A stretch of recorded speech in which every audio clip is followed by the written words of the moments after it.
بسم اللہ الرحمن الرحیم۔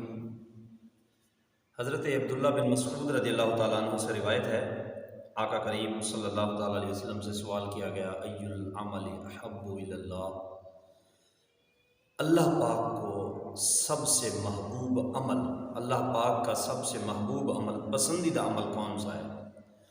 تو آقا کریم صلی اللہ تعالیٰ علیہ وسلم نے ارشاد فرمایا، الصلاۃ علی وقتہا، نماز کو اس کے وقت میں ادا کرنا، یہ رب کو بڑا محبوب ہے، یہ رب کا بڑا پسندیدہ عمل ہے۔